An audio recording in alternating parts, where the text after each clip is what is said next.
Hello. Hi, can you hear me okay? I can hear you perfectly. Okay, I am so sorry I kept you waiting, but I was ready to go at 3:45 and I like walked out of my office just to go use the bathroom really quick and then I locked like somehow my office door locked while I left, so my phone and my computer were locked in my office. Oh my God. Yeah, and I'm newer to like this job and position, and so I had to go up to the receptionist and be like, "Is there a skeleton key?" And like we had to hunt down. Anyways, Oh it was my a whole thing, and I almost like had my husband message you on Instagram and be like, "She locked her phone out." Like, I'm so sorry, but anyways, here I am. No, that's fine. That's totally something that I would have done. Yeah, I was just like, "What the hell is going on? Like, how did this happen?" Like the one time that I have actually something to do at this time of day, and yeah, just completely locked my phone Oh, away. So, anyways, well, thankfully it's not like an important time sensitive thing. So, that's true. But I would have felt like very rude because obviously, it's not like we know each other super well, and I would have just yeah. felt really rude to be like, "Yeah, I'll be on in a minute," and then ghost you. Oh yeah. I was like, he's gonna think I'm the worst. No. And thankfully I haven't had anybody ghost. There was only one time where I couldn't get anybody and then I decided to just do one myself. Hmm. And it was good, but it was probably my least favorite because I felt like it was too almost not forced but contrived, Yeah, because I it was was. reading from my book and I was like, and I kept doing take after take and I'm like, this isn't what this podcast is about. Yeah, it's about like I think just what casual conversation. That's what I'm kind of getting Yeah. to. Yeah. I told my sister about it because I was kind of afraid to tell her I had one because then she'd listen. Oh, uh, because I do talk about my family sometimes. yeah, that makes sense. And Yeah. she's like, what is it about Madonna? I'm like, no, it's not about her. But My it could be siblings hate my sometimes. obsession. Really? Why? Well, okay, so backstory on her, I liked her from the beginning, like since Holiday was on the radio. Hmm. I'm just that old. And and then I liked her in secret because I wasn't allowed to. I mean, but I grew up Baptist, so like even Oh, stuff like Prince, and like Darling Nikki and George Michael's "I Want Your Sex." Like I wasn't really allowed to listen to secular music. oh, I see. Hmm. And so Like a Prayer came out and I was like sitting on the couch and I fell off the arm of the couch because I was like in a trance. Yeah, I mean that it's pretty phenomenal. Yeah. And that was the moment I was like, okay, this obsession or this love cannot be closeted anymore. And Aw. I begged for the Like a Prayer cassette. My mother said, no, she's a tramp, she's a slut. I'm not going to buy it for you. And eventually she did. And Well, I'm glad she broke down, like for your sake. well, I was one of those. I'm the baby of three, so I was Uh, one of the horrible kids that would like throw themselves on the floor in the store. yes, yes. And the baby is whimsical and normally gets what they want. I'm also the baby, so I get it. How many of you are there? I'm the youngest of one, so I just have an older sister, but she's a Oh, okay. Leo and I'm a Oh, Sagittarius. So two fire signs. And wow. yeah, it was pretty brutal when we were growing up because we're like just a little over 2 years apart. And Yeah. yeah, it was a violent childhood. And so wait, are you a natural redhead too? I am not. I mean, I should Okay. be. Yeah, Well, well, I was about to say, I'm like, oh my God, a fire sign and redhead? That would be crazy. I know. I feel like my maker kind of like screwed it up just a little, but my I dyed my hair red. So I go back with red just as much as you may go back with Madonna, but I was in the 3rd grade and I was kind of like feral as a child. Like I kind of had an opposite where like we had access to like everything, like so much MTV, and I have memories of like watching like Madonna's like Open Your Heart to Me video. Like that was one of my Hmm. favorite music videos when I was like a kid. And really MTV, I feel like I was raised on MTV, but Oh yeah. I took it upon myself to like sneak a box of red hair dye in my mom's like shopping cart when we were at the A&P because I was raised in Atlanta. And Yeah. and I don't know where or what, I don't know what was going on or how she like missed this, but somehow I was home alone and I dyed my hair red.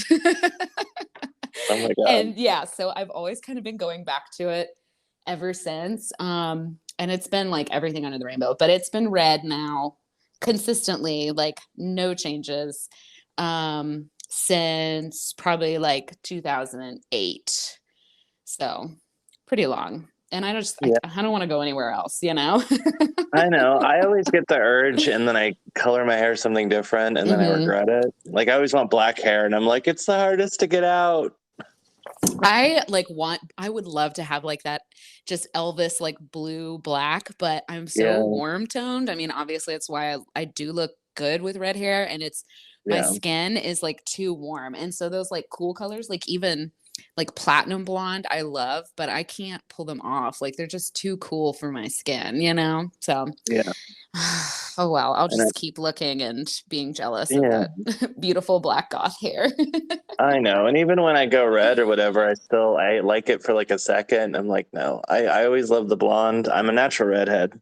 Oh, really? Yeah, but it's gotten now that I'm older, it's like auburn and gray. Hmm. So and with the blonde, it's easier to hide the gray hair. Well, and that's the thing. Like, I don't understand like what kind of weird ass skin like I have, but like there are plenty of natural redheads who can pull off blonde, you know, like my husband, Yeah. I call him like a blonde redhead because he's very gingery, you know, like covered in freckles, and his mom's a redhead. Um, but his hair is almost like strawberry blonde, but most people would Oh just yeah. yeah, would just say he was blonde, but I'm like, no, he's a blonde redhead, and that's something completely different. Oh yeah. Like I will claim redhead but not ginger because like my hair growing up was like red, not orange red. Oh, so like a darker red. Yeah, so like there's a Oh, difference I believe than redheads and gingers. for I sure. have half a soul. Well, I was gonna say I have an affinity for both. So I mean, I love a redhead. So just all across the board. I think I like it on other people, but I think part of the blonde fascination is that growing up, that was something that my mother didn't want me to. So like, I think once I was able to dye my hair, I just went like all the way to the other end and went black, and I was like, fine.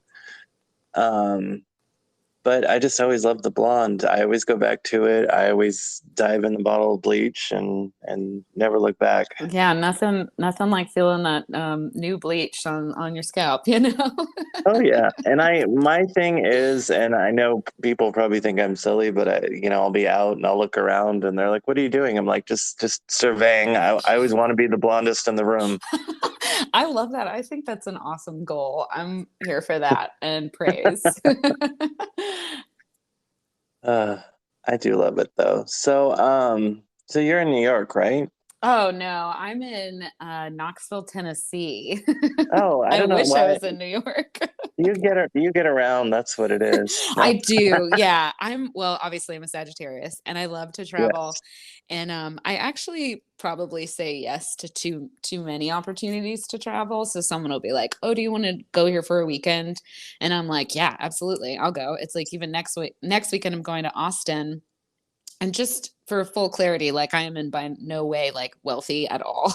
And yeah, I'll yeah, just be like, yeah, I'll go. And then I'm like, okay, how are you gonna sort this out? Like, how are you gonna pay for this plane ticket? How are you gonna pay for the food when you get there? And somehow I right. just figure it out. But I love to just yeah, go. And I was in New York earlier this year in April because my cousin Okay, does that's live in what it New was. York. Yeah, Okay, yeah, my cousin's up there. So, I mean, and I love New York. I love almost all big cities. yes. You know, I just I'm a city boy through and through. Everybody's like talked about moving to the country. I'm like, that's my worst nightmare. yeah, I always say like because my husband's a lot more like green thumbed and he grows vegetables and you know, whatever. But I'm like, if you green acres me, I will be so pissed. And that is a 1950s reference, but I'm like, Oh yeah, you know, like I'm like, don't you dare move me to some flipping farm where I can't like get close to like any like shops or good restaurants or good cocktails yeah, or whatever. I'm like, I can't handle it. Don't do that to me. yeah. I can't remember the town, but me and a few of my Madonna friends went to go see another Madonna friend who his mother passed, and we went to the funeral. And that was uh not that far from Knoxville, Hmm. and I can't remember the town, but it was like the Amish area. Oh, well, hell, I'm probably not going to know the name of it either, but I think I know the area that you're talking about, if that Yeah, helps at all. yeah. And Yeah. every time I go to places like that, I look at like I try and track the distance from like the last store or any sign of life. And like And I can't. yeah, it's too far. And I hate driving anyways. I just really want to like, that's another reason that I'd love to live in a big city is because, excuse me, I'd just love to be car free, just Yeah, for multiple reasons. But yeah, I hate like how we have these like, these cities, well, even the United States just kind of centralized around like, commuting. And I hate driving. I hate I like, know. I whine about like I mean, I know where are you exactly like you're close I'm to in Atlanta? Atlanta. Okay. I'm in Atlanta. I live just like a mile from East Atlanta Village. Oh, right on. Okay. Yeah. I know where you are. But yeah, so Yeah, you have a lot of experience obviously with Atlanta traffic. yeah. But Because even you in have to drive here. There, you have no choice. The transit system sucks. yeah, MARTA is not your friend. And I always tell No. people like the thing is in not like because my mom lives in Cumming, so like kind of up like Lanier area. But we used Yeah. to I grew up in like Alpharetta Roswell. Um, Hmm.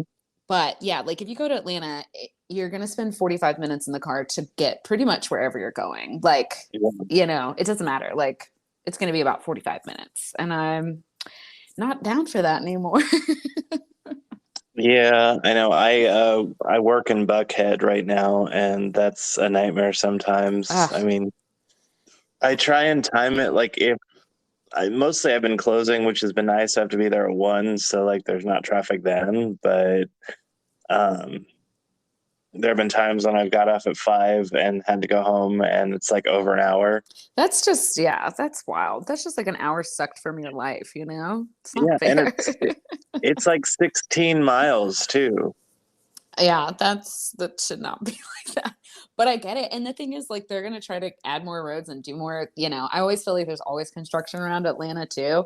But Yeah, it's just gonna keep filling up. Like it's such a massive suburban sprawl. And it's hard because Atlanta's really close, but I've lost like a little bit of affinity and love for Atlanta from when I yeah, lived there because it's just like it just keeps going. And like where my mom is now in Cumming, that used to be like the sticks, yeah, compared to like, downtown Atlanta. But now like Atlanta pretty much has reached Cumming, Georgia, which is what, like, I don't know, 35, 40 miles outside of Atlanta, north of yeah, Atlanta. It's crazy. yeah. So no, I thank know. you. Too many Best Yeah. Buys.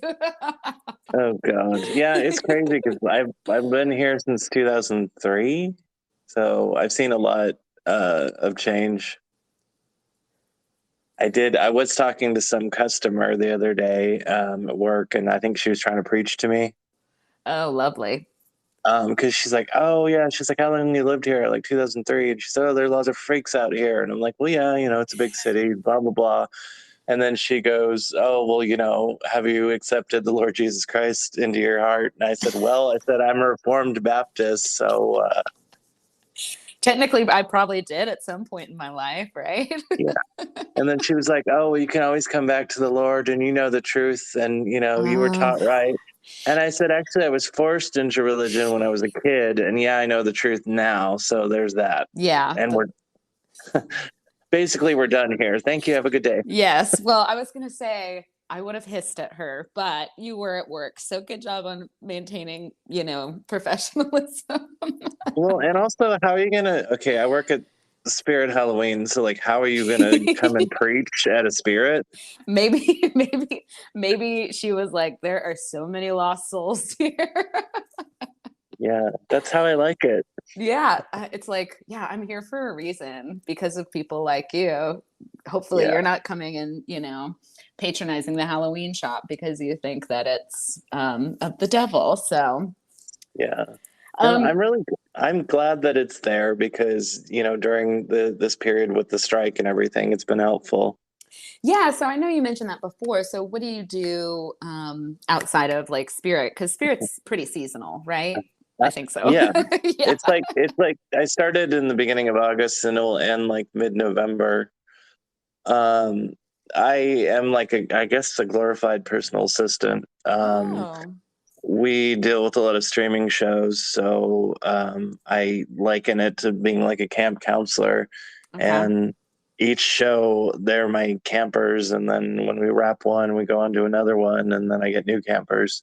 Okay, cool. So Um, are you like in production basically? yes.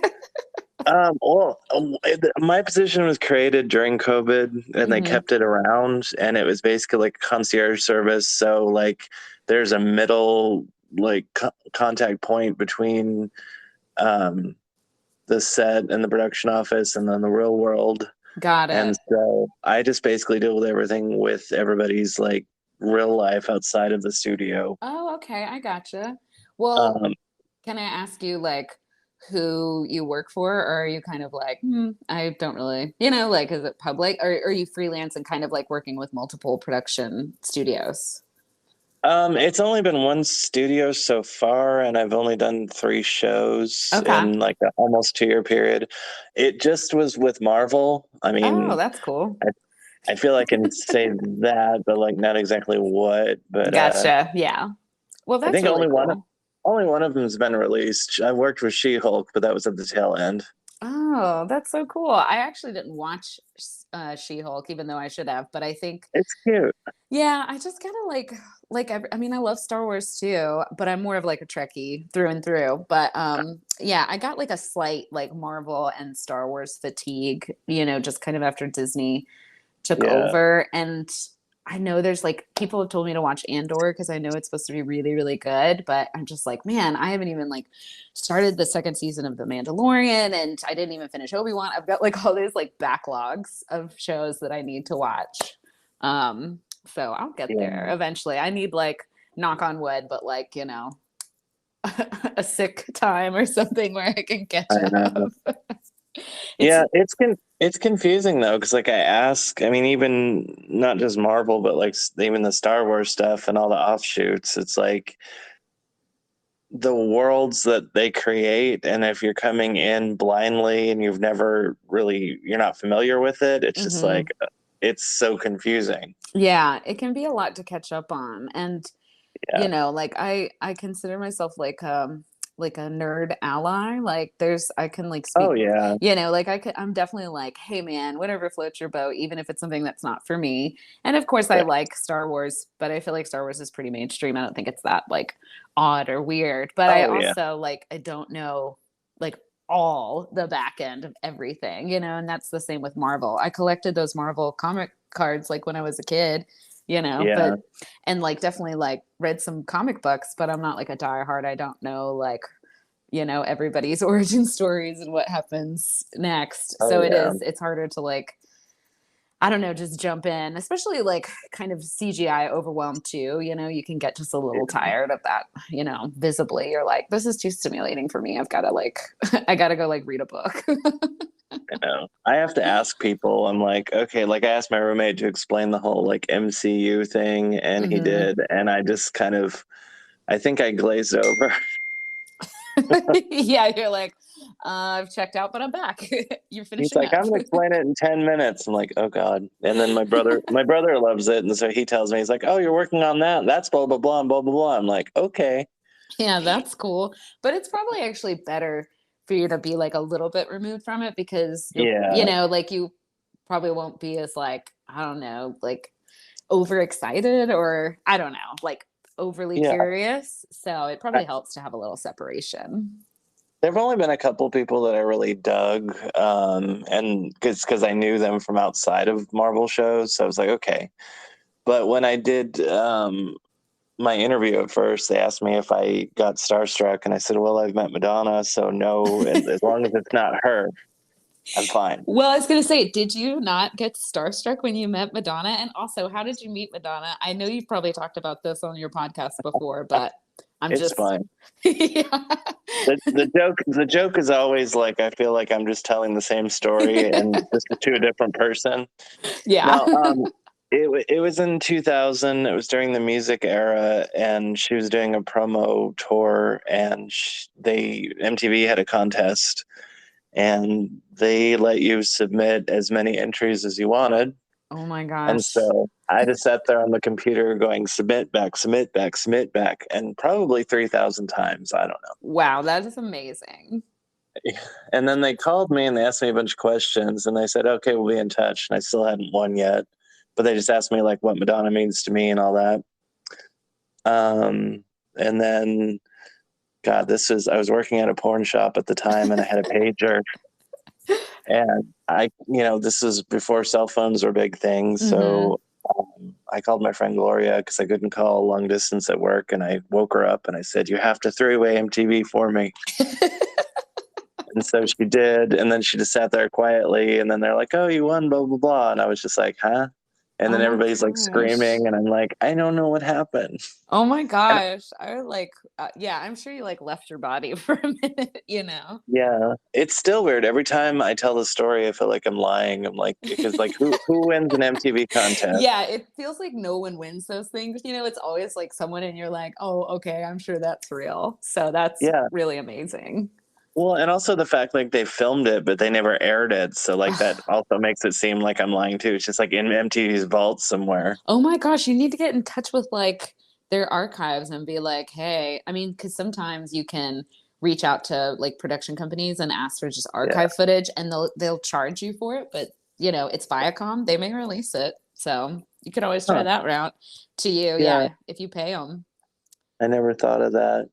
Because they followed us around with cameras and everything, and it was kind of annoying. And they tended to like follow around the people who I guess had the bigger personalities, or like, Mm-hmm. they followed like the gayest of the gay fans. And I was Oh, like, I see. I think I was just too middle of the road for them. Mm-hmm. And probably like the least annoying to Madonna herself. So what was she like? Like, were you intimidated?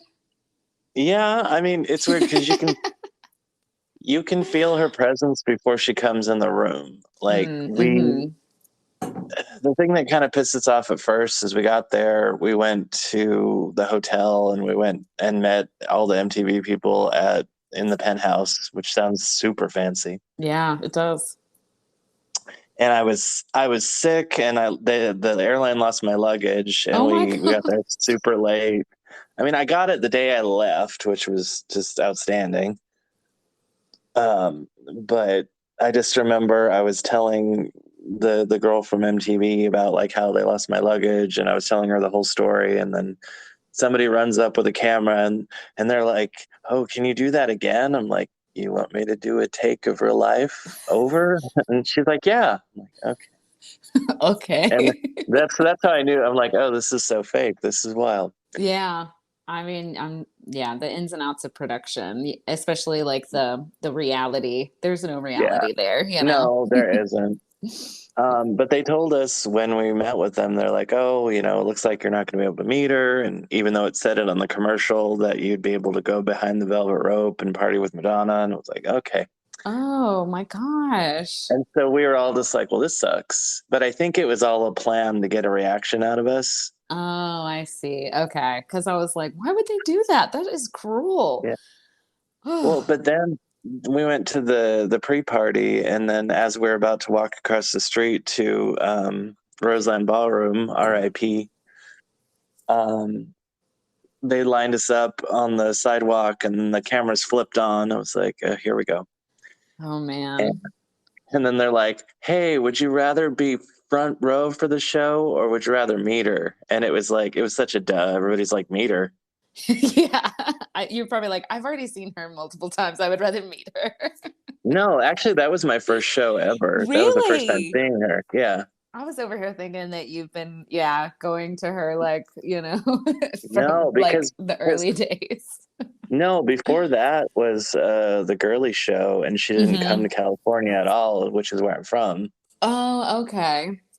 And I really wasn't allowed to. So, like, she had Yeah, a long gap in touring, but she they took us. did. Yeah. They Yeah, took us like, across the street though, and we went to security. And then I just remember thinking it was weird they didn't like check anything. They didn't like check for weapons or anything. yeah, that's, And well, that, it's different time, I guess, yeah, I don't it know. was, yeah, it was just like a year before 9/11. But even that time, I thought it was weird. I'm like, somebody could bring anything in here. Yeah. I mean, yeah, I think we just weren't as freaking aware of all that stuff as we are now, which is kind of, messed up in its own way. But yeah, you're Yeah. right. But Well, then they let us back. We lined up for the picture. We were the second group to go. I was hell of nervous. As I was waiting, Rosie O'Donnell walks up and she's like, "Hey, how you guys doing? Have you met her yet?" And I just looked at her and I said, "Rosie, you're not helping." oh my gosh, that's awesome and quick. Good for you. I would have just been like, "Ugh." I don't think I would have. Yeah, I don't want to get starstruck because I want to be like cool all the time. yeah, But I can't help it. yeah. It's like I emotions know. take over and you just turn into an absolute like Hmm. dork. And yeah, Yeah, I would imagine that like as a famous person, it would probably get exhausting to meet people over and over and over again who are just like, oh, you've changed my life. Like I feel like that would yeah. be exhausting because you'd be like, yeah, but I'm just me, like I'm just a human being. Um, Hmm. so yeah, good on you for being quick and Yeah. witty. I mean, I I know. I like should have. I should have just said, "Hey, nice to meet you, Rosie." yeah. Like, oh, hello, my name is like, just put your Yeah, hand out. I know. But that's cool. Do Well, you think that they're still friends, Rosie O'Donnell yeah. and No, I Madonna? know they are. They are Okay. definitely. Yeah, I just wondered because I know they had like a little like a league of their own buddy. And Yeah. I always loved Rosie O'Donnell like when I was a kid because I just thought she was funny and I like that like tough butchy girl attitude. Right. So them as friends always made me really happy. Oh yeah, yeah. Rosie was one of the first to post when Madonna was in the hospital that she was doing okay. Like her and Debbie Oh. Mazar both posted. Yes, I follow Debbie and I love her. She is beautiful and exotic Yeah, and one of my favorites. yeah. So I guess someday if I ever see Rosie again, I'll just apologize and then introduce myself. There you go. You could say, the last time we met, I was a little rude. I Yeah. didn't introduce myself. Well, and already at that point, like that night, I had snapped at my ex-girlfriend because I brought my beard with me. I was out, but I was like, oh, Oh, I'll take her with me. did she know? Uh, Did she know she was a beard? oh yeah, oh Oh, yeah, okay. yeah. Um, Some don't know. Yeah, but I had kind of flipped out on her because she kept telling me to calm down, and I just flipped around and I said, "Fuck you! I'm meeting Madonna. I will not be calm." Yeah, I think that's valid. I think that's Yeah, valid. Yeah. yeah. But oddly enough, I was calm when I met her. She walked into the room. She was tiny. She was like more beautiful than you could like take the most beautiful picture of her and like times it by 10. Man. Um, uh, she took the picture with us.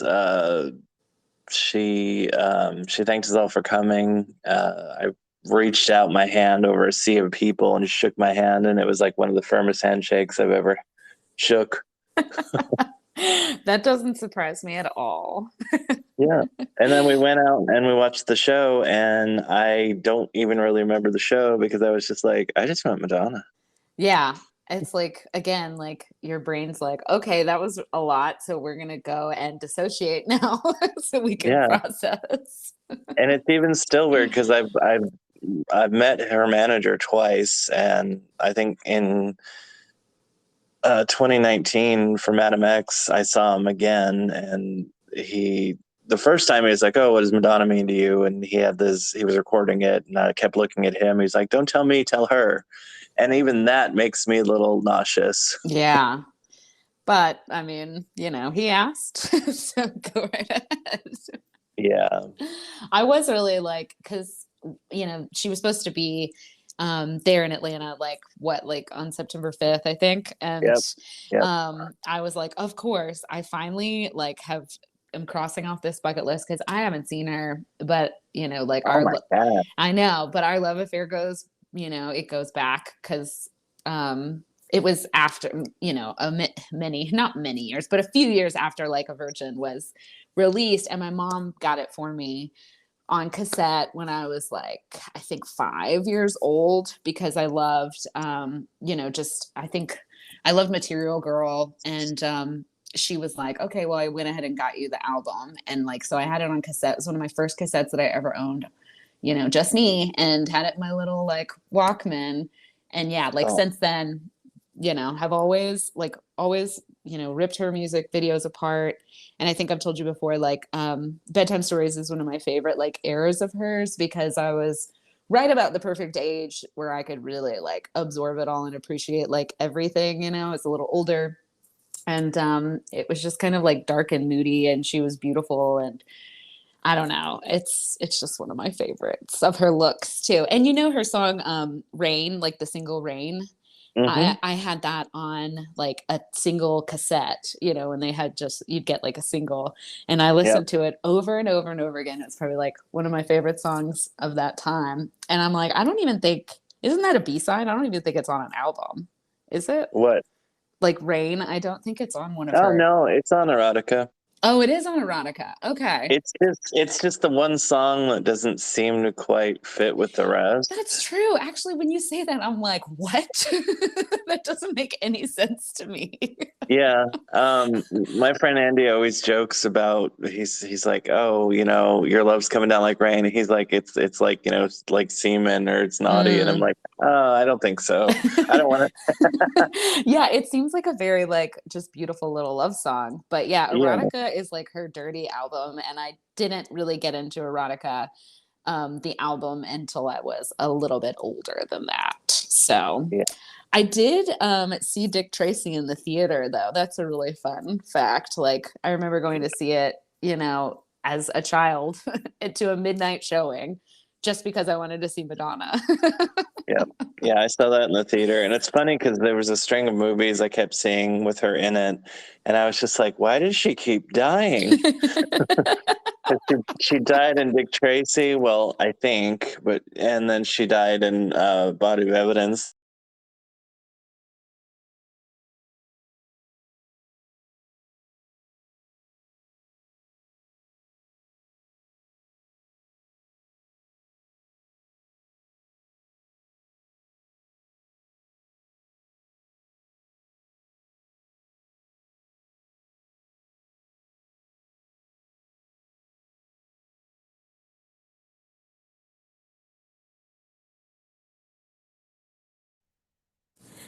I'm so Hey. sorry. I'm so No, sorry. I'm like, now you have to freaking fight it again. I'm sorry. well, it's funny. I feel like that's the universe's way of saying you were just talking about Madonna dying, so stop it. I like that. I like that. Yeah.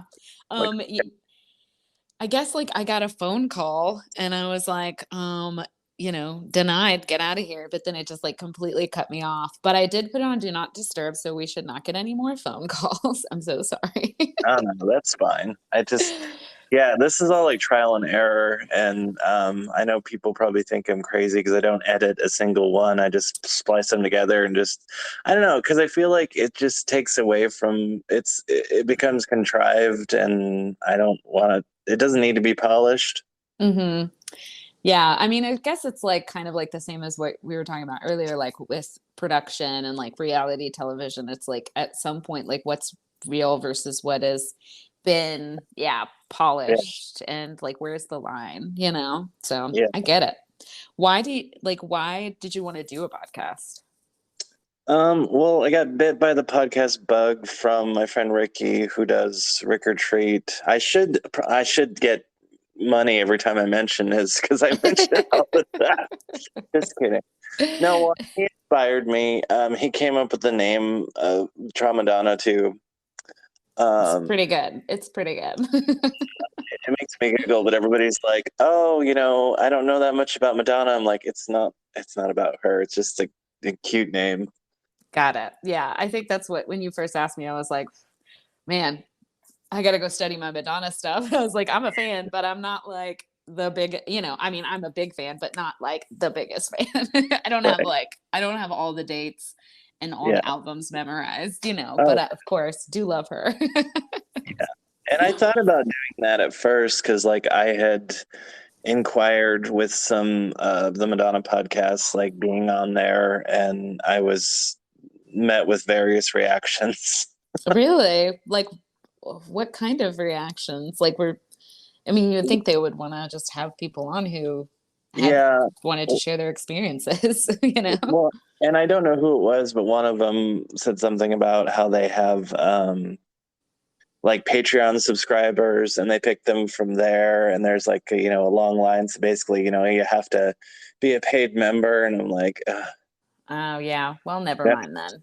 Yeah. yeah, I don't know. And it's just, I hate to say it, like, I haven't found a Madonna podcast and I haven't listened to them all, but I haven't really found one that I'm like, oh my God, I love this.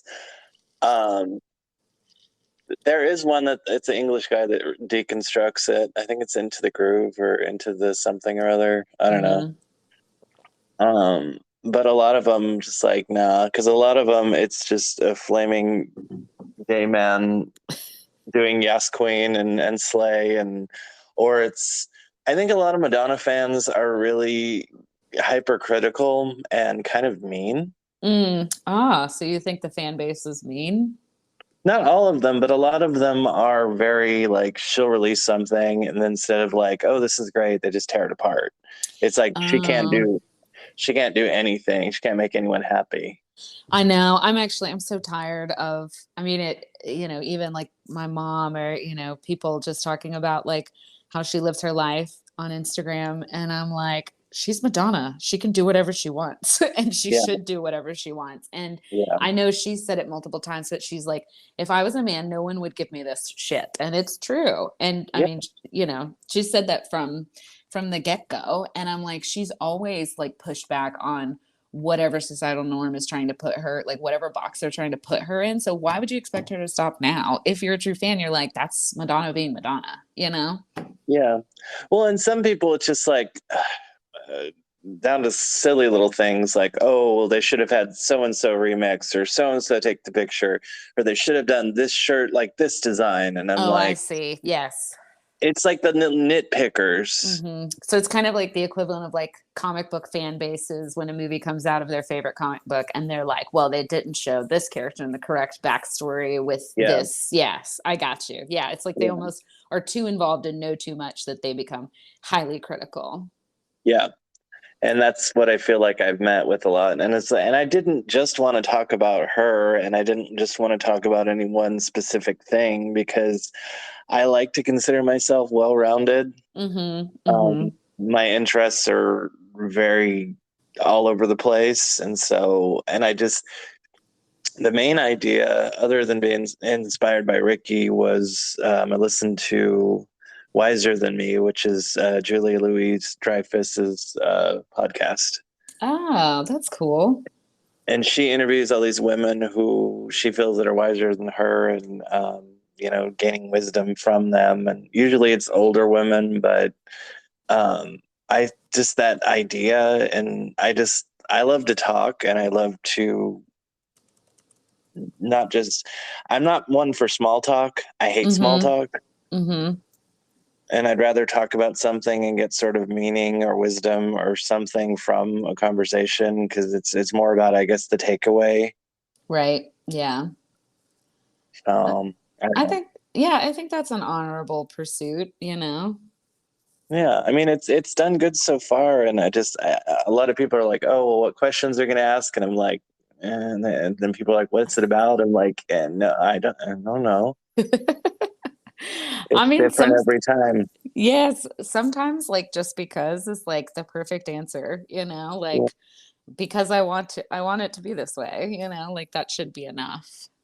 My podcast is like a snowflake. It's different every time. Yeah. What do you think your favorite conversation has been like so far?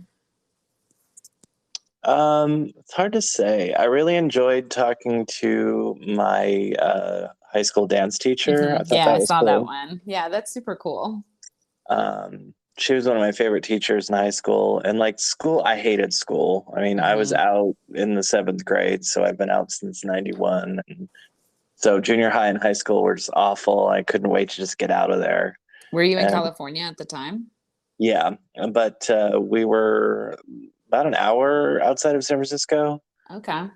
So it was like farming community. It's basically where I grew up was like Midwest of California, basically. Yes, I've got you. I Um, think I had a friend because my husband like lived in San Francisco for 5 years, so it's kind of like we go there a lot. It's kind of one of our like favorite little places. But he had a friend who was from, yeah, like essentially a farming town close or outside of San Francisco, and I was like, huh, because oh yeah, we yeah, don't really like I don't know that my geography that well. And like when I think California, it's like obviously, what do you think of? The three big cities, you think of San right, Francisco, Los Angeles, and San Diego. So you're yeah. like, oh yeah, I forgot California is huge and has, a massive amount of other, Oh you yeah. I know. feel like California kind of has everything for everyone. Like there's pockets where it has every type of, I mean, there are very liberal areas, but there are very, closed-minded areas. And then, there's big cities, there's beaches, there's nature, there's, man-made. It's always interesting to me because like Southern California is just, it's all desert. And they just kind of built it up and Yeah, they, it is wild. Just stealing everybody's water, basically. yeah, yeah. And I used to hate Southern California when I was a kid, but I think that was my mom and her opinion. But then I got older, and one of my best friends lives out there in Covina. Oh, right on. I still have yet to go to San Diego, though. I can't believe I lived there for like 24 years and never went. Really? That's interesting. Yeah, Yeah, I've been once. I was like, have I been? Yes. I've actually probably been twice, but it's like one time I was like just a little too young to really remember it in any significant way. But yeah. um yeah, I got to go and I got to go to that like really famous haunted hotel that I can't remember what it's called. It's like Delgado or something. Oh, yeah, yeah. Yeah, but that's like one of my only memories of San Diego. Yeah, I need to go someday. I mean, I go to California a lot. My sister lives in Santa Cruz, so Okay. I go every few years. We take turns for each other's birthdays and go see each other. Sadly, this year I wasn't able to go in July because of all the work stuff. It's like, oh, I'm out of a job and now I got to hustle and figure out what to do. Yeah, that sucks. I have a friend who's she's a makeup artist, and yeah, Mm, like it's affecting her too. And I mean, it's just like such a huge, big, complex issue. yeah, Sucks, sucks. Corporations suck. yeah. I'm hoping that it's going to resolve. The problem is like we're getting close to like the holidays, so Hmm. they can't really do much because if they start doing stuff, then they're going to have to break for the holiday, and then they won't be able to come back until January. Right. Yeah. So it could be some time. But Yeah, I mean, I am like, is there going to be any resolution? I mean, they have to be losing like so much money. yeah, But also they're assholes, and I don't know. yeah. So I didn't read the article, but somebody sent me something today, and like it said the headline was something about like they're getting closer to a resolution, and I'm like, please God. I know. Fingers crossed. Please, please, please. Yeah, it's funny because it's like, as much as it frustrated me when I was doing it, I miss it. I miss a lot of the people, and I feel bad for everybody because like it's just everybody's displaced. And it feels a lot like it did at the beginning of COVID, just on like a Hmm. smaller scale, because it's like, everything's like closed and like ghost town everywhere and people are out of work. Yeah, it is like a second kind of, yeah, wave. Yep. Ugh, it's a And I tell mess. you, like, God, I don't miss working during COVID. Like, I worked in Spirit my first year, like in 2020, and that was horrible. Oh man. Yeah, did they even like open? Did you have like a brick and mortar? Yeah, they were open, but it was so like, you had to tell people to wear masks, and this is Georgia. and people couldn't try Yeah. on, they couldn't try on outfits, they couldn't try on like the Halloween masks, and like we'd have to tell them not to, and they get all pissy about that, and then start calling us liberal whatever, blah blah blah, and I'm like, Yeah. okay. Oh, so brutal. Well, I mean, we get that too in Knoxville, Tennessee. And I was working at a yoga studio at the time, which was even worse because, you think all these like yogis are all love and light, but they're actually like closeted, not even closeted after COVID, but we're actually, neoliberal, like extreme right wing, like crazy QAnon supporters. That's really Yeah, where they go. You're like, where did all these white yoga people like cross the line and turn into like massive Trump supporters? It's terrifying and bizarre. yeah, I feel what the only good thing about him, I guess, is that he gave people the ability to just said it's okay just to be a total asshole, so like we can weed people out easier, I guess. Yeah, that's true. I don't know. And then I always have people tell me like, oh, you shouldn't talk about politics, you shouldn't talk about religion. I'm like, but I always want to talk about that because it affects me. Yeah, exactly. Well, it's like, and if you take those off the table, I don't know, like people still need to have discussions about them. And I think the problem is it's like you're coming from so like two heated sides that you can't even communicate to even try. Like, not that I want to see eye to eye with like a Trump supporter. I really don't. But it's like I don't like that I can't even sit and not have like an mad or angry conversation. Like there's no way we communicate without you instantly going to a place where you're just so angry you can't even communicate. And I actually did have like an experience like that recently with my mom, and my mom is like all around awesome, So, and like we don't talk about politics because I kind of know like who she's voting for, and but we like we got in our cups a little and had a little too much to drink, and I don't know Mm, how. I think she brought it up, but was talking about like gender affirming care. And yeah. I was like, you do not want to do this with me. And and so we were going back and forth, and my sister just sitting there, like sipping on her drink, like feeling so awkward. And I finally was like, I was like, Mom, I was like, do you know any transgender people? Do you know any transgender people? Have you spoken to any transgender people? And of course, like she was like, no. And I was like, well, who do you think has like a broader perspective on this entire situation? Right. Anyways, I don't like to go there, but it's like that like most of these people, I will say, like maybe not most, but there are people out there who I don't think are cruel or unkind, but they're getting fed kind of this rhetoric of harm that they think that liberals are doing, or they think that like Democrats are doing. They think that we're harming people, and so like they kind of feel like they're trying to protect people because that's what they're getting fed like through sources like Fox News. and Yeah. and I don't know, it's just really, it's twisted. It's a twisted way to like kind of incentivize people to continue with oppression and repression and think that they're kind of doing good. But I mean, God, isn't that religion in a Yeah. nutshell? Well, God. and then they have people like that awful what's her name? Lauren Boebert, is it her name? Oh yeah, the vapor. Well, yeah, because she's like all, against drag queens, and and one of those that they're just, they're grooming our children and blah blah blah, and it's sick and whatever.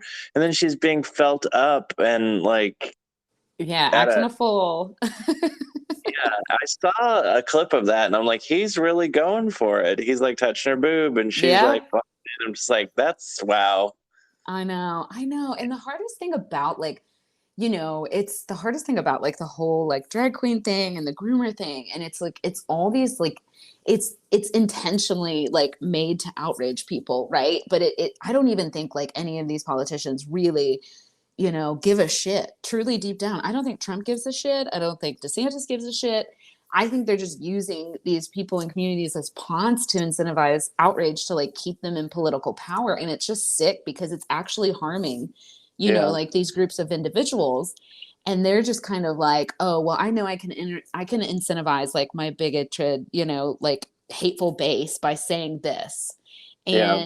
And like that helps keep them like those people coming to the polls to keep them in power. But then you have like all these, you know, marginalized groups that are feeling the impact of like this go ahead to be hateful and cruel, you know? And it's just, yeah, like where American politics is right now, it's really, I mean, I think it is global too, but it's so disheartening that we've like gotten to this point. And like, I think I was really mad for so long. And now I'm almost just like heartbroken how cruel Yeah. people are openly to each other, you know? It really like, I hate it. I hate it. Yeah. It's we should be a lot further than we are, but we're going backwards. Yeah. And I'm surprised. Like I remember like when they overturned Roe versus Wade, Yeah. I couldn't even, well, I mean, even going back like when Trump got elected, I was like, oh, America hates women. It was like I couldn't even like function that day. I was grieving, you know? Oh yeah. And it's the same with Roe versus Wade. They like made the announcement that they had like picked up that this was probably going to go that way. You know, there was like a leak or something. And was catching up. I was supposed to have a catch up lunch with one of my friends, and I couldn't even like talk to her. I couldn't even function. It was like my brain was just like, what is, you know, like I was just terrified. And I was like, I can't believe we've gotten to this point. And like, I was completely like despondent. I couldn't function, you know? Yeah. It's hard. It's really hard. And I keep hoping and praying that like we're gonna like turn a corner. And I'm just like, surely it can't get any worse. Oh And then yeah. it does. It's just Yeah. brutal.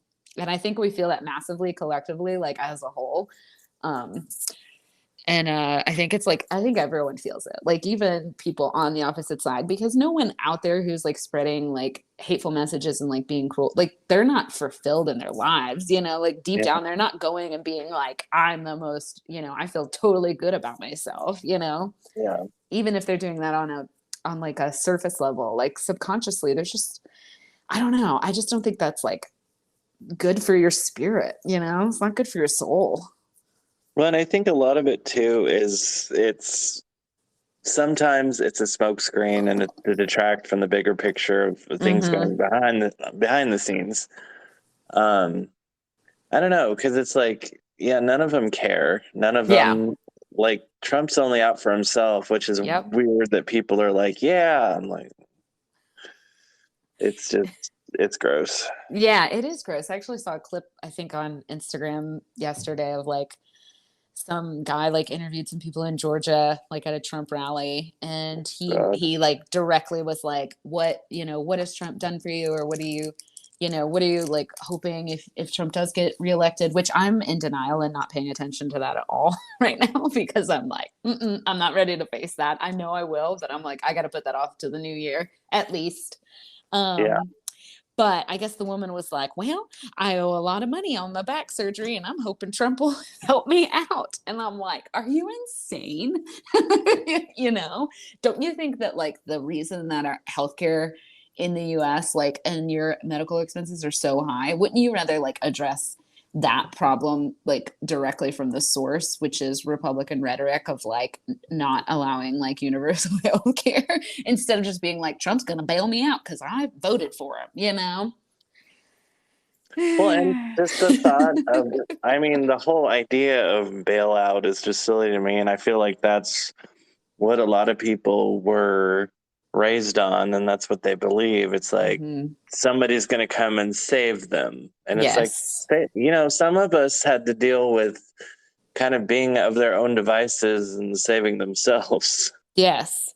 Or actually paying attention to like what your politicians are supporting. You know, there's just there's like such a mass amount of people out there who are just reading like the headlines. They're just getting the Fox News feed and they're not actually going, you know, to look directly like, I mean, it's kind of boring to look all this stuff up and it's very wordy and very political, but they're not looking like where they're actually voting, you know, and what they're voting for. And then like time and time again, you will see like Republicans are voting directly against your values, not only my values, but yours as well.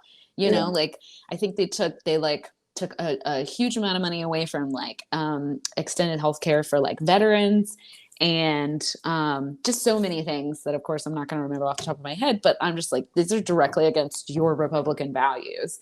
Go Yeah. pay attention, look where that person votes, you know. And it's maddening because most people aren't paying attention to that. They're just reading Yeah.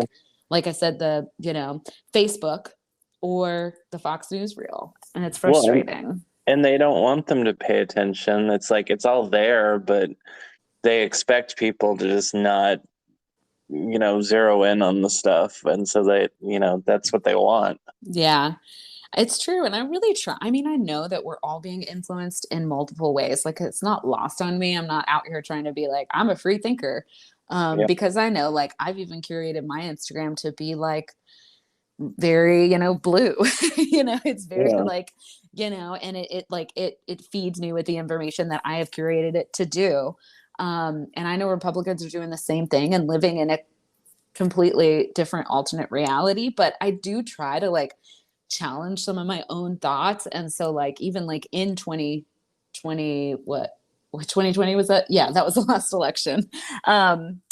I was like, okay, Carrie, I'm going to do my due diligence and I'm going to go and I'm going to read the Republican Party platform and I'm going to look up kind of like the main people and see like look at their voting history just so I can be like a well-informed voter. And Yeah. like I couldn't even get through like the Republican Party platform because I was like, well, nope, nope, nope. And the Republican Party platform is like very beautifully worded. It's like, probably written by some very smart, people, and it's not as like sensational like DeSantis rhetoric. But still, Yeah. I was like, no, I don't. No, no, no. Okay, Yeah. it's like, I'm just not mentally prepared for that circus again. And I know. and the fact that like even if he does go to jail, the fact that he can still run is just beyond me. I'm like, so prisoners can't vote, but you can run for office when you're in jail. What's wrong with this picture? I know, and I'm like, I don't even tell me, but I'm like, if so, like, if he got elected while he was actually incarcerated, would he have the power to free himself? Because that just seems fucked up, you know? Well, I don't think they can pardon themselves. Okay. I don't know. I don't know how it all works, but it's going to be a circus. And I just wish that they would just check that golf course where they buried Ivanka, no, Oh Ivana, yeah. because that's Mm-hmm. where all the stolen things are. That's where all the documents are. They're buried with her. I guarantee it. Oh, you're right. You're probably right. Dig her up. Yeah, but that's why he did it. And apparently now, like people are saying, like it's overgrown and like you can't even tell where it is anymore. I'm like, that's what he wants because there's hidden stuff. That is very twisted and weird, but I'm like, Yeah, I would be interested to know if anyone ever would pursue that, you know? it's like Scandal without Shonda or anything like sexy and glamorous. Man, I never attributed him to be an intelligent human being, So even the fact that you would even do something like that and pull it off, I'm like, no, he's not that smart. But I think he's smart, but not in a good way. Like he uses his powers for evil, obviously. yeah, very much so. I mean, yeah, yeah, very. But yeah, he sucks, and I'm in denial, like that. I'm like the Republican Party is going to implode on itself, right? That's gotta happen, right? Yeah, I know. It's like I know it's either going to be him or DeSantis, and that's going to run. Ugh, God, I can't handle. I'm bring me Mitt Romney back, like bring me George W. back. Like I'm I like, know. It's like who would have ever thought that we'd be, and especially him and his relationship with Michelle Obama is just so adorable. it is, and like I know people who listen to this are gonna be like, he's a what do they call him? Like a war mongerer and like Yes. yeah, like, and I again, like I probably need to do my due diligence to go and look more into that. Right. But I will say, like, I just want to go back to like kind of slight, just being annoyed and hating Republicans, but like us not all be enemies. Like I need some moderates in here, you know what I'm saying? Like Yeah. please. Yeah. I don't think it's going to happen. The whole Republican Party is just going to have to die out and then start anew. But there's too many people that won't even let it go. I mean, hell, like being in the South, like they'll still act like the South won. Yeah, you're right. And I do like when I just talk about bubbles because where I live in Knoxville, it's close to downtown, and it's like whenever the voting thing comes out, like the geography of how every county voted, like after elections, I live in like the little blue area basically of Knoxville, and of course, like the entire state of Tennessee is pretty much red. Oh Excuse me yeah. again, except for Nashville. There's some blue over in Nashville, but I forget like really often how like small our little blue bubble is. And Oh like, yeah. so yeah, even my daughter identifies as queer, and like so for like even for her to have like negative experiences in school based on like her friends' parents or what I just am always like, oh, it's like I just totally forget, because I'm just surrounded by a lot of like, kind of blue progressive people who, are really active in the LGBTQIA plus community. And yeah, it's just like, and I like forget that like a stone's throw away is just like massive churches and wealthy people who vote for Trump and are racist and hate gays. Yeah. It's wild. I'm just like, whenever somebody goes into that rhetoric, especially against the queer community, I'm just like, have we gone back in time? Like I'm like, is this is still a thing? Like it's just so bizarre to me. It's so bizarre. Yeah. I have moments where I forget that I live in the South because, Hmm. being in Atlanta and it's a big city and, but then I'll be somewhere and I'm suddenly reminded. It'll either be like I'll walk into like a gas station or wherever and there'll be country music on, or there'll be, some local yokel or whatever when I go on the outskirts. I don't really do ITP or OTP very often. I try not Hmm. to. Hmm. It just makes me itchy. I mean, being queer and being anywhere but a big city is not always my favorite. Yeah. Yeah. I get that. I get that. And apparently, my mother, because I moved out here in 2001 and moved to Chattanooga because my ex lived in Cleveland, Tennessee. Ugh. Oh yeah, I know where that is. Yeah. And I moved out here and it was a rude awakening. And I was just like, where the fuck did I move to? But my mother told me once that she was worried that it was going to be another Matthew Shepard situation, and Oh it could have gosh. been. Yeah, I Uh, mean, it's terrifying and scary, but yeah, I mean, it could still happen today, not that yeah, far from where we live, you yeah. know? Ugh. And one time I was on a, I don't know where I was going. I made so many cross country road trips. It's not even funny. But one time it was like 2 a.m. and I drove through Laramie, which is where Matthew Shepard was killed. And I just like stopped at a truck stop, said a little silent prayer, and kept on going. But Oof. yeah, That would have been uh, really intense. Well, and even I've been harassed like just for having like Obama bumper stickers or, anything that's like, rainbow or I get pulled over a lot more. I get a lot more like harassed by cops. I get my car searched. It's like they all assume that I'm just like some hippie liberal who's got like a trunk full of weed or something. And and I know like being around here and being in the South and being, progressive, you do tend to have a target on your back. But yeah, I'm also like, I don't give a fuck, you know? yeah, And at least I'm like, I know like I'm also very aware of like my privilege to be able to right, be that, yeah, obviously expressive because some people don't have oh that yeah, option. So yeah. I mean, and you get to a point you kind of have to just get introspective because I was always like, oh, I was,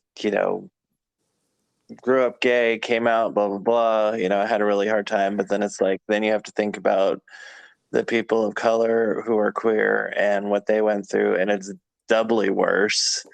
yeah, Um, so because it's much like, deeper. and I hate that because it just makes you still feel so fucked that like, on face value, I could pass or whatever. Well, until they get to my nails. the tattoos and all that.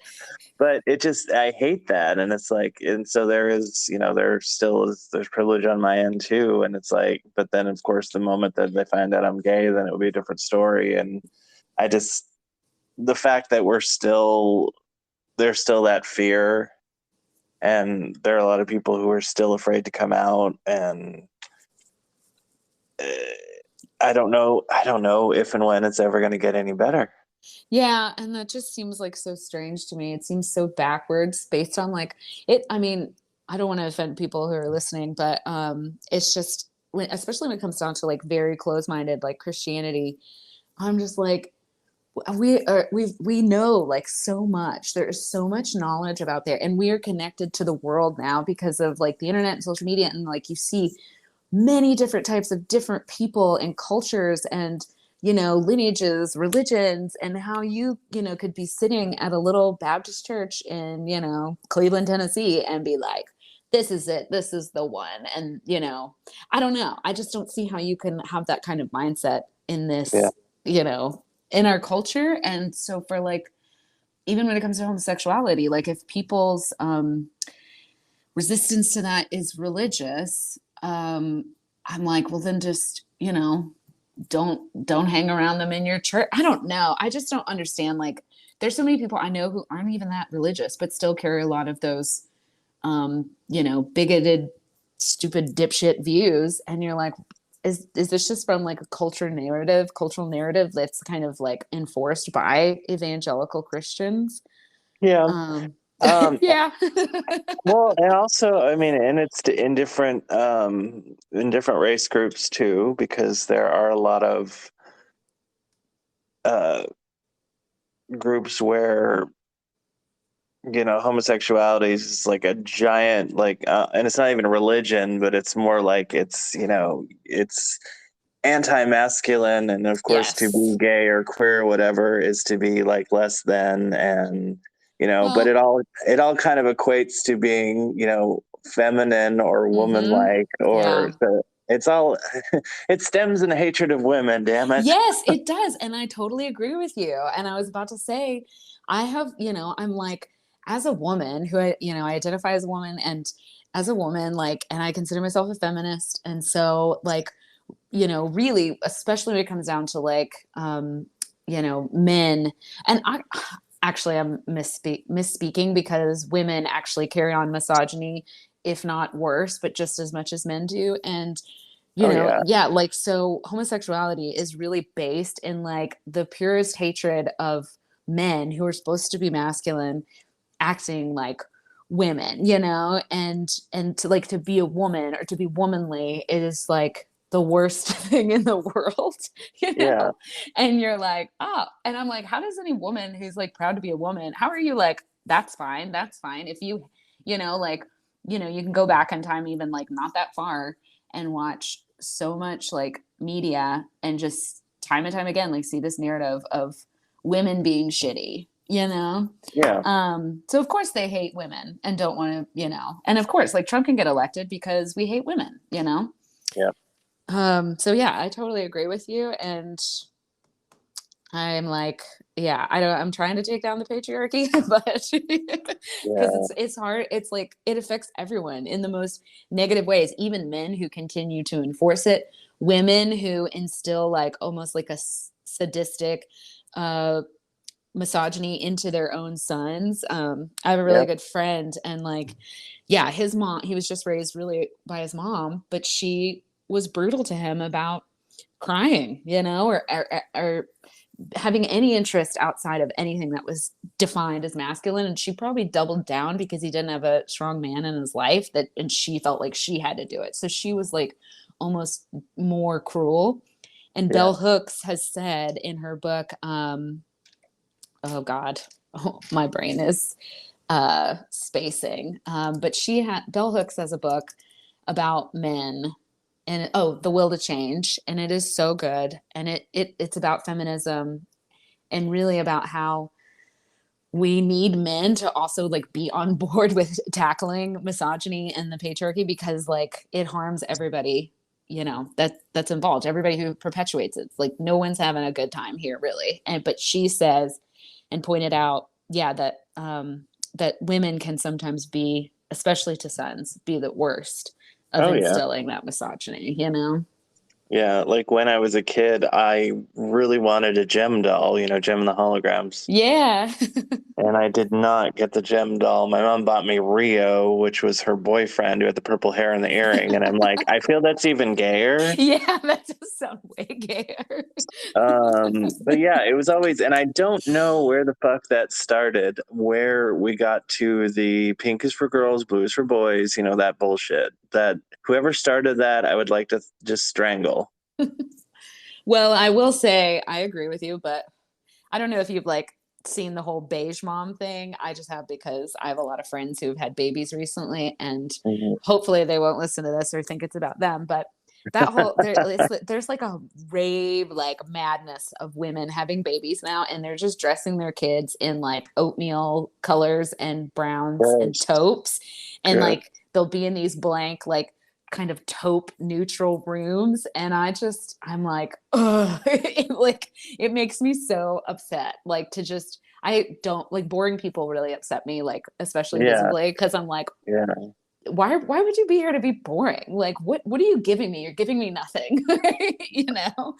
So yeah, I don't even know if they're doing the pink and blue thing anymore, even though they're still like, of course, us sticking to the binary, but Yeah. It's the whole idea and the principle, and it's just I don't know. The whole the taupe baby thing just reminds me of Adam's Family Values when Pubert had the hex and he was a little blonde kid. Yes. And they're so upset. And then she's like, Debbie, I can forgive you for anything but pastels. I know, it's so great. I always tell like it's a Munsters reference, but my husband, like I'm like a little, like I always call myself like an post goth or like an elder goth, because like of course in high school I was very like black hair, metal shirts, lots of, and I kind of was like in middle school and high school, like right when Marilyn Manson was really big and Nine Inch Nails and kind of like that whole thing. And Yeah. my husband is like, he's so clean cut, like he's adorable, but he just looks like a little blonde guy, like just everyday guy. And then I'm over here like, wearing Satan t-shirts and like all my tattoos. So like he's like, in the Munsters, there's like Marilyn is like the Uh-huh. cousin who's like super straight and just this like perfect like little blonde, Yep. and I'm like, you're Marilyn Munster and you've moved into my house, and I'm Lily. Yeah. Jesus. But I mean, it works. But it's so funny because it's like uh, they didn't like have to go into it. Like, she's just related to them and lives there, but she's normal but nobody cares. And like, then Yeah. the normal one's the odd one out. I know. I know. I mean, of course, like, how can you not like love that? Yeah. I know. I And I mean, think, that's the way it should be, though. Normal should be odd. well, and what is, like what is normal? Yeah. Like, and the more I've like learned about like neurodivergence and, these kinds of things, and I'm like, I don't really know if there is like a normal, like, stereotypical, Well, I guess when I neurotypical. say normal, I figure it's what society feels comfortable with. Yes. Okay. Yeah. I just call those people the straights. Yeah, I know. It's I sometimes feel like we're living in a John Waters movie. Yeah. I mean, I wish it was as fun as a John Waters movie. Yeah, but like there's always some like the straights and the boring people are always the ones who are in the uproar with everything in his movies, and it's the Yeah. same way in real life. Well, it makes sense. And I actually like, even in like John Waters fashion, like I call people squares, Yeah, so like a little square for me, yeah, But I mean, that's probably an unfair judgment, just because I have tattoos and like holes in my face and worship Satan doesn't mean that I am oh, do you a actually bad worship person. Satan? I don't worship Okay. Satan. Like Okay. I Just his brother. No. yeah, just his brother. Like I would say like Baphomet's like my homie. Yeah. And I don't yeah, I don't want to like go into like what I actually believe because it would bore you to tears and it's very, very a lot to explain. But I think everybody has a seat at the table. And when it comes to Satan, really like he's my homie because he's an outcast who I think Yeah. was just really misunderstood and has been labeled with a lot of things that weren't even obviously had nothing to do with. But I believe that like all gods exist and are present at all times. Yeah. And none are really good or evil, you know, like they're just Yeah. like they just are what they are, just like humans. Yeah. And I appreciate like I think I have a heart for Satan. Sounds so funny to say, but it's just because like humans wanted to invent it, he's a scapegoat, you know, he's Yeah. actually a scapegoat. It's like Oh yeah.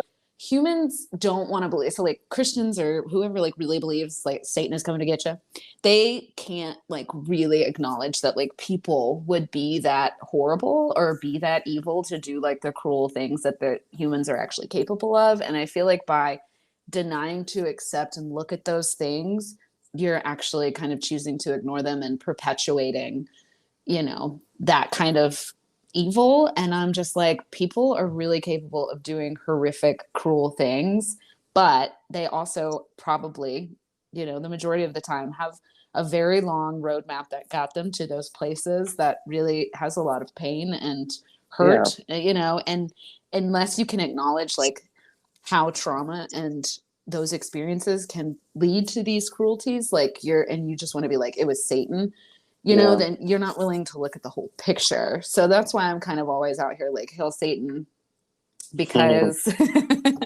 I think he gets a bad rap because I think it really is, it's people, and people, you know, there's just a lot of people aren't willing to like look at that or accept it. And you can't change it if you aren't willing to like talk about it or look at it, you know? So it's just, Oh yeah, like growing up, I was always told that like all the, the impure thoughts and the sinning, all the stuff, it's Satan's influence on you, and he's getting mm-hmm, through to you. And I'm like, but I always asked, I'm like, well, God created all of these things. right. Why would he create this if it's just so wrong? Yeah, you're already seeing the holes in the argument. But, and also, like, the thing is, like, you can't, even if, like, yeah, you said, like, intrusive thoughts and things, it's like, oh, that's Satan coming to get you. It's like, you're not even empowered to go and look at your own trauma and even accept yourself as always, you know, sometimes not being good all the time. You know, it's like they're removing and taking away, like, you being like, I'm a human being. Sometimes I'm a shithead. Sometimes I do shitty things. Sometimes I make mistakes, but I accept myself and I love myself and I'm still worthy of love. Right. Um, unless you can acknowledge that those are a part of you too. So you know, even again, like I always refer to, I don't know if you watch Dexter, but I always refer to like my more like low vibe when I get, you know, when I do things I'm not exactly proud of, like that's my dark passenger.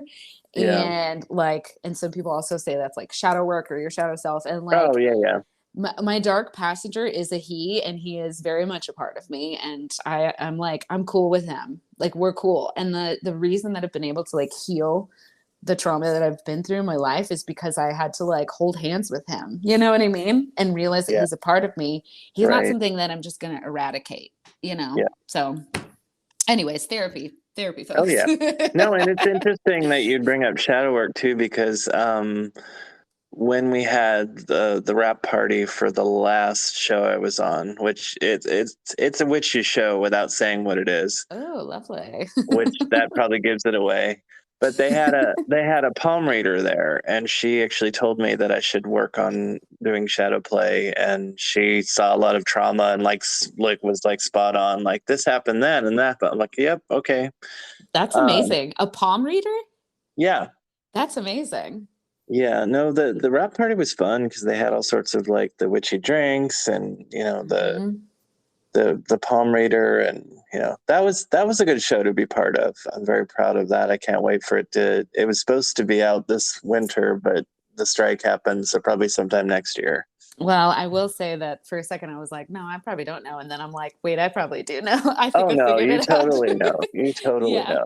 Because I watched the other show and I really enjoyed Yes. that one. Yes, I did. Well, I did too, because I was like, this is all about trauma. I'm like, holy shit.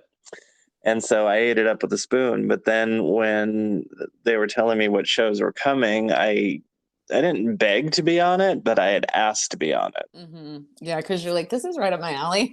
I want to be a Yeah, part of this. I know. And I'm like, they're all a bunch of awesome women and, one gay boy in the cast. Yeah, that sounds about right. Yeah. No, I But mean, and it was fun, but yeah, the shadow play thing was interesting. I feel like that keeps coming up, so that's probably something to look into.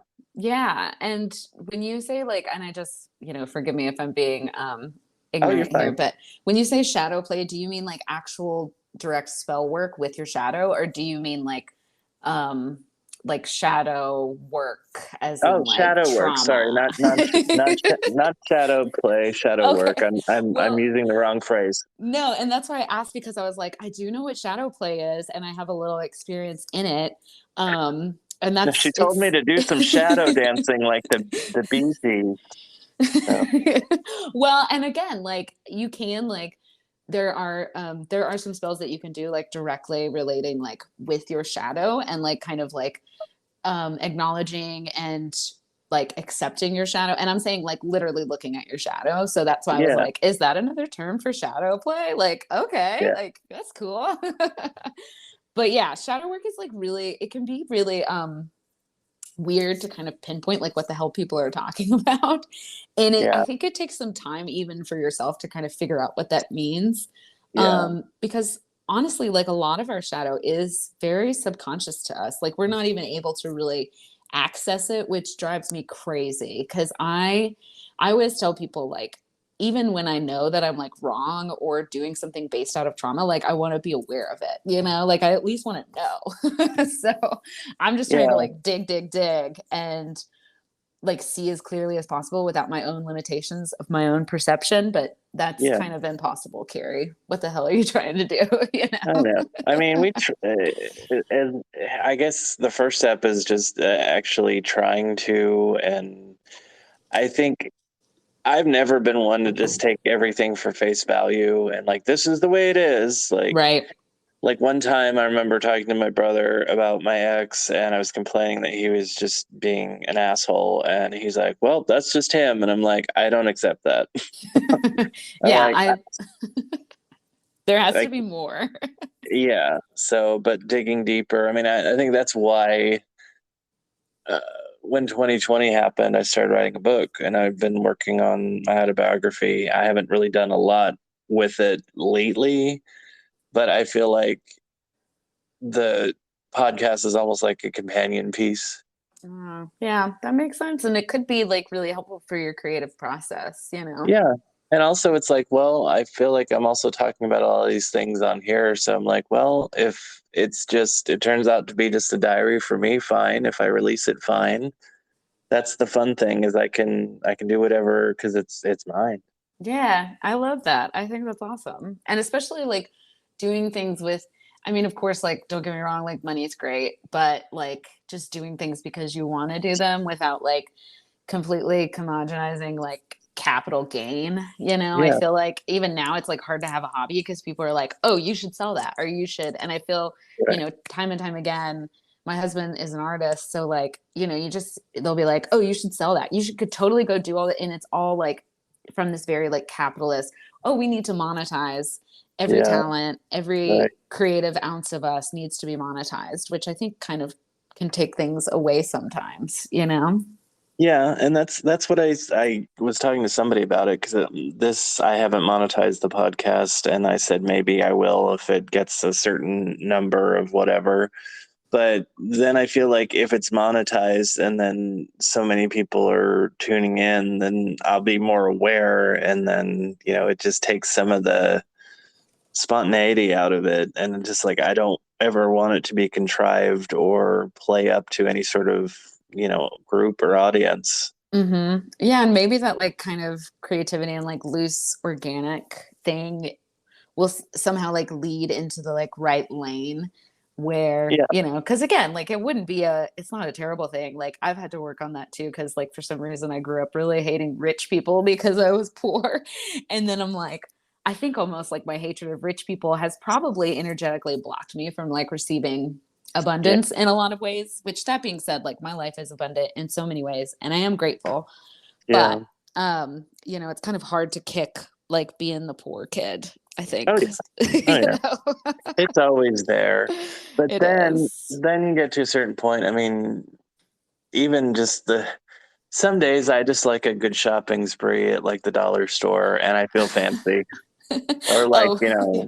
raid the clearance aisle or whatever. I'm just like, it's just or just being able to buy something that when you were a kid you weren't able to have.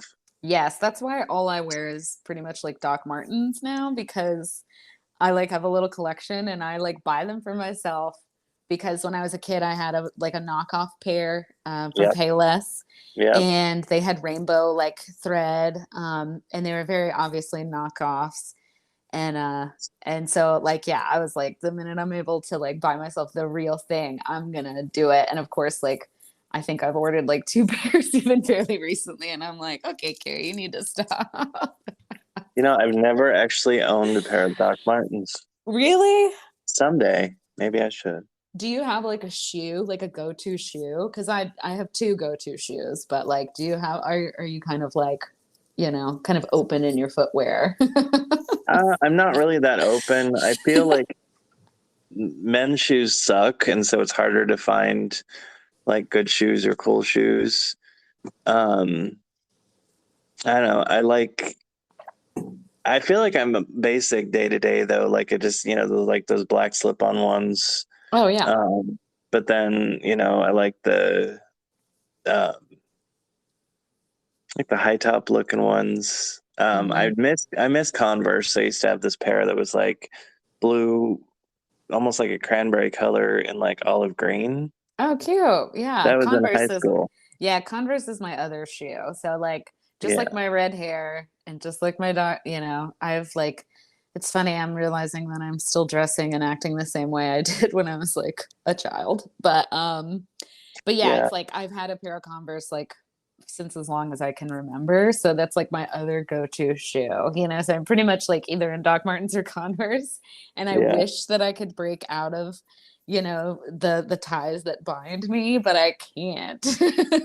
Well, what is it? If it ain't broke. I know, don't fix it. It's just Yeah. I was telling my friend the other day, like even like with women's shoes, I wish that I loved shoes more. I wish that I was like really loved shoes and you know like I wish I was Carrie Bradshaw and like you know would just melt over like Manolo Blahniks or something and like really loved shoes but I Yeah. really hate most of them and like the only shoes I've really ever loved are like kind of just obscene like goth shoes. Yeah. And as I've Yeah. gotten older I'm like well that kind of limits my choices like I'm not going to go out in these big like black club kid boots. I mean, I guess I could, but you know, like I've mellowed as I've gotten Oh yeah, older. same. Like I feel like I'm diet goth now. Like and even back when I was at my gothiest, I still didn't like all the boots that take an hour to put on and take Hmm. off, or the white face paint. And just some of the goth music is just so boring. Oh well, yes, of course, yeah. I mean, I will say, like, I am sure if like a quote unquote like real goth stepped to me and said I was not a real goth, I'd be like, probably not. Yeah, Because yeah, I mean, I think I'm like, where do I like I you know I'm like I listen to Nine Inch Nails. yeah, I know. Like I was more the happier side, like the Cure and Susie and the Banshees and Yes. Peter Murphy and uh, I can't even think right now. Yeah. Switchblade Symphony, I loved them. I don't know Oh. whatever happened to them. Oh, I don't know if I've heard of them. I'll have to look that up. They were good. I saw them play with, it wasn't Susie, but it was the Creatures, Susie and Budgie's like solo project. Mm-hmm. Mm-hmm. I saw them with Switchblade Symphony and the Voluptuous Horror of Karen Black, which that was phenomenal. And that was on Halloween in San Oh. Francisco. Oh, well, that sounds awesome. Yeah. So I used to go to, they had a club in San Francisco called the Death Guild, and we used to go, I think it was on Mondays. Um, but yeah, I used to be way into that, and I used to have crushes on all the, little goth gay boys. Yeah, they can definitely pull a look.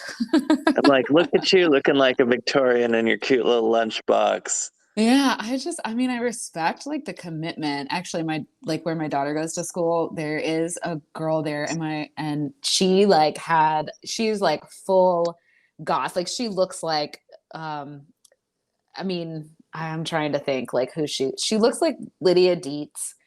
If Lydia Dietz, Susie and the Banshees, and like Death from Neil Gaiman's Sandman, like kind Hmm. of all came into one. But white face paint, like Robert Smith hair, and like black lipstick, huge goth boots, full like black Victorian. And I like saw her walking out of the school, and I go, Harper, who is that? And she's like, I don't know her, but she's a freshman. And I was like, just she looks awesome. and she was like, yeah, she looks like that every day. And I was like, man, I respect her commitment. Cause even I was like in high school, I was a lazy goth. Like I was, of course, like all Same. black hair, but I was like band t-shirts and black Yeah. jeans, and Yeah. black nails. I wasn't like, I didn't go like the goth beauty route. And I mean, No. I love it, but I'm like, it takes a lot of commitment and I'm too Yeah. lazy for that.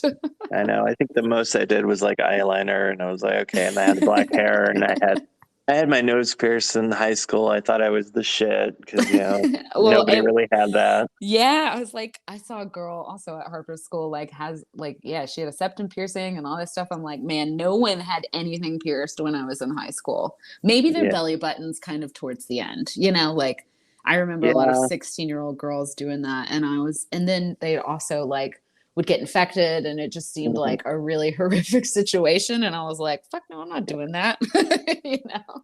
I actually still have my belly button pierced, and Oh, nice. Is it I'm healed? sure. It's healed. It's all good. Like nothing Oh no. wrong. Yeah. No, I've had it since I was like 18. Man, that's impressive. And I'm sure you can't guess who inspired me. Oh man, if you're gonna say Alicia Silverstone, No, who? Madonna, because during bedtime Oh, stories, she had the navel ring and then the nose piercing. that's right. And of course, it makes so much sense. Yeah. What? Like I Which? tried to do whatever she did. Like I wanted a gold tooth. I wanted to emulate everything she did. Oh my gosh, the gold tooth. That would have been pretty good. Yeah. Everyone knew me for Madonna, and I will take that. Yeah, I think you should own it. Yes, I do. I always have. I mean, I have 9 Madonna related tattoos. It's just never going to stop. I know. Well, true love, unconditional love. Yes. Yeah, I mean, I will say like I'm trying to think. I'm like, okay, I definitely remember the nose ring from bedtime stories, and I'm like, but I don't remember the belly button. Is it Oh, in well, like? watch the Human Nature video again. She's Oh, got okay, that, and she's got the little dangly thing, which I think there's an M dangling from it. okay. I mean, I don't mind watching the human nature I know. video. Also, Oh, I pay have attention. to. Oh, okay, I Yeah. will. Well, also pay attention too, because there's a part where they're doing the choreography, and they have an aerial view, and they have like the ropes, and she kind of leans back on them, and at one Yes. point, it makes a pentagram, Oh, hell yeah. I and mean, I don't know how, but it does. I mean, I can't tell you how many times I've watched this music video, but like for you to give me these little like Easter eggs, I'm like, okay, I have an assignment now. Yeah, I Well, know. and sorry, go Oh, I ahead. was gonna say my obsession is at a whole different level than most. Oh yeah. I mean, this makes sense. So thank you for the tips. And I was Yeah, gonna say, like, this is when I've like also realized that I'm getting older because I think it's normal and natural, by the way. I'm not shit talking anybody, but it's like art has always begat and influenced more art, and people have all like artists have always ripped off artists for years. That's like no one's stealing anything. It's just like someone is influenced by, takes it and makes it their own. But yeah.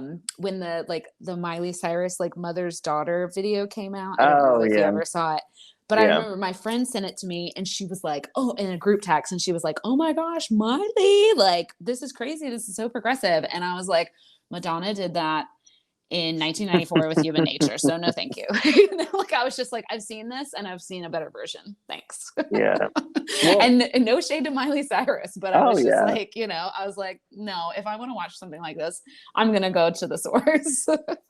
Right. And well, the interesting thing to me has always been that Madonna's always gave credit to everything. Like, Hmm. there aren't a lot of artists who will be like, oh, yeah, I was inspired by this. Madonna's like, I read this book and I got inspired to do a video or a movie or a song or whatever. And it's, she's been very open about where she gets her inspiration from. And I don't think a lot of people have. But it's also good because it's like, I learned about a lot of things. I learned about Keith Haring and Jean-Michel Basquiat and Hmm.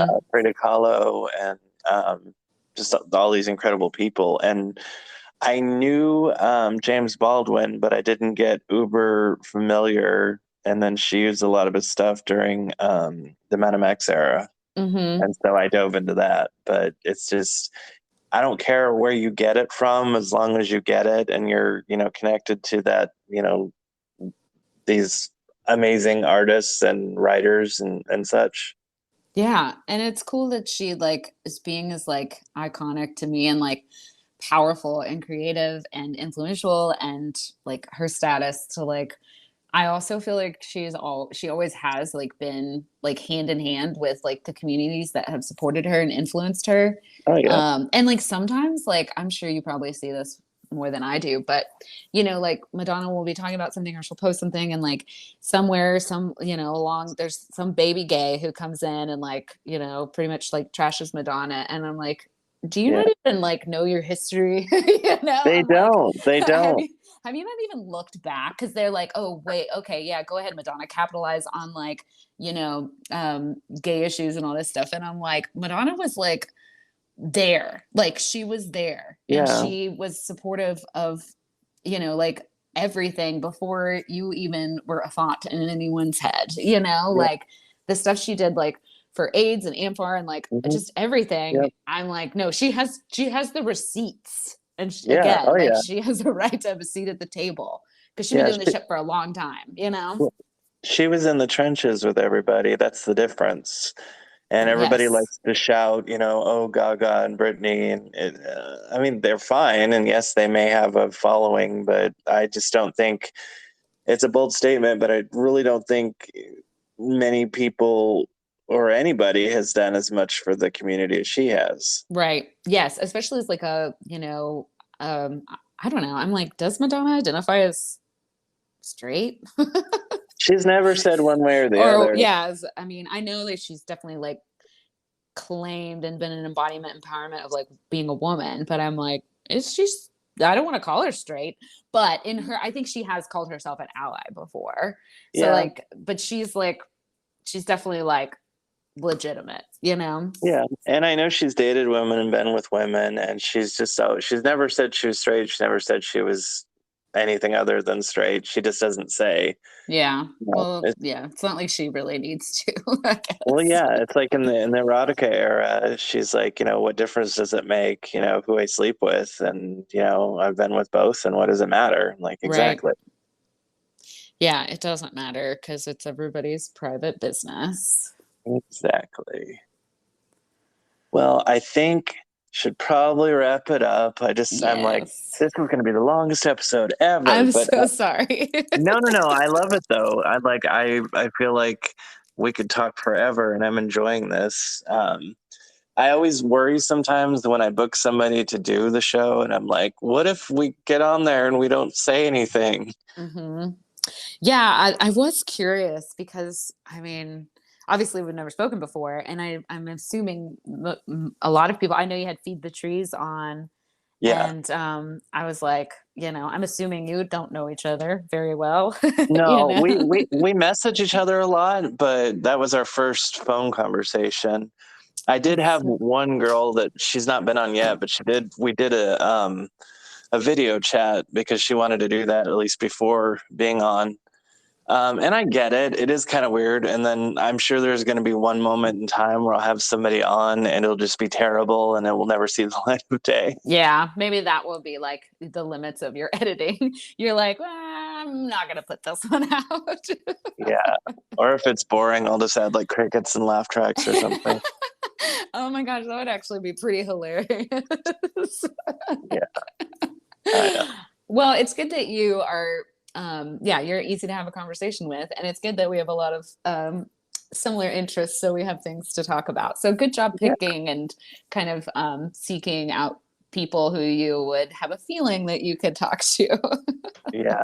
And I'm trying to pull certain people in, and I got a maybe from, well, maybe not a maybe. They said they'd think about it, but Madonna's makeup artist said they'd think about it. And I was like, please, God, say yes. Oh yeah, that would be awesome. Like currently working with Yeah. Madonna. Oh Hmm. yeah, get them.